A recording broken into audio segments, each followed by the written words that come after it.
Bwana, kama unavyoniona niko kwenye Iliza. Hii hapa ni gari kabisa ya mnyama Simba Sports Club. Nadhani wamekuja kukabidhiwa leo na Jairuti ambaye ni mdhamini wa Simba Sports Club, lakini pia watu ni wengi kama unavyoona uko nje. Huu hapa ni ushindi mkubwa sana wa Simba Sports Club kwa sababu licha kwamba wamekabidhiwa usafiri, wamekabidhiwa na gari kwa ajili ya jezi. Hii hapa ni gari namba 1. Hii hapa ni Isra ambayo unaiona ni Iliza namba 1, lakini pia kuna Iliza namba 2 ambayo iko nyuma yangu kule.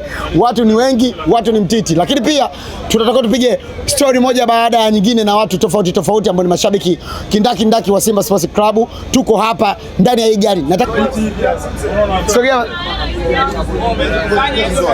Dada, naomba mshtoe mama kidogo. Dada, mshtoe kidogo. Dada, anapiga anatoka chapa, piga. Njoo tupige mara moja, tupige interview mara moja. Njoo tupige interview mara moja.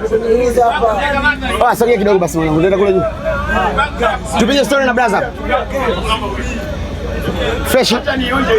Kama nilivyokuambia tuko ndani ya Iliza ambayo ni gari ya Simba Sports Club, na huyu hapa ni mwana Simba ambaye tuko naye hapa ndani. Nataka azungumzie yeye kwanza furaha alionayo kwa kukabidhiwa gari, lakini furaha alionayo kwa ajili ya ushindi. Kaka, habari yako? Salama, vipi hali? Safi kabisa. Mambo yanaendaje? Wanakujua kama nani?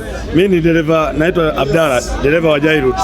Dereva wa Jairuti. Ndio. Bwana, tuko na dereva mkurugenzi. Tuko na dereva mkurugenzi. Nataka uzungumzie ushindi wa Simba Sports Club. Tuna furaha sana. Tumekaa muda mrefu bila ubingwa, sasa hivi tunashukuru kupata ubingwa. Ndio. Yeah. Sasa wewe ndo unaongoza ndinga hii mzee baba au? Mimi gari ndo nimetoa bandarini mpaka leo ndo nimetembeza Dar es Salaam nzima hapa. Kwa tunaenda kuipaki, baadaye tutawakabidhi wenyewe Simba, wataitumia wenyewe. Mimi naendelea kufanya kazi kwenye kampuni ya Jairuti kwa sababu ni dereva wa Jairuti wa kusafirisha mizigo kutoka South Africa kuja Tanzania.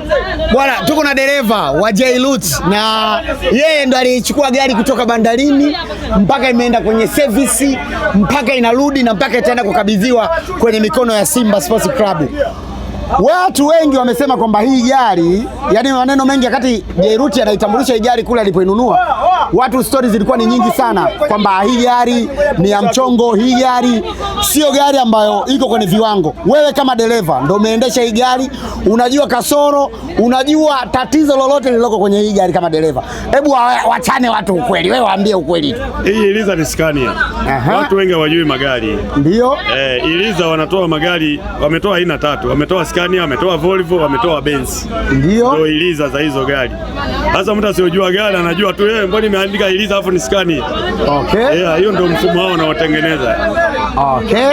Kwa hiyo gari ni nzuri, gari ni mpya, gari haina shida yoyote, gari ni cha upepo. Ukiwa kwenye gari hujui kama inatembea. Wacha. Gari ni nzuri, inatembea kidogo, yani huwezi kujua hata ukimbie hujui kama inatembea. Basi mimi niseme shukrani sana bwana dereva. Asante sana. Asante sana. Bwana, hii hapa ni Kokani Online TV na kama unavyotuona tuko ndani ya Iliza ambayo ndo gari ya Simba Sports Club, na kama unavyoona hawa wanaotoka nyuma ni mashabiki wa Simba Sports Club, na sisi kama Kokani Online TV tunaendelea kukupa info zote ambazo zinaendelea hapa maeneo ya Coco Beach soka, si ndio? Tunaenda kukupa details zingine.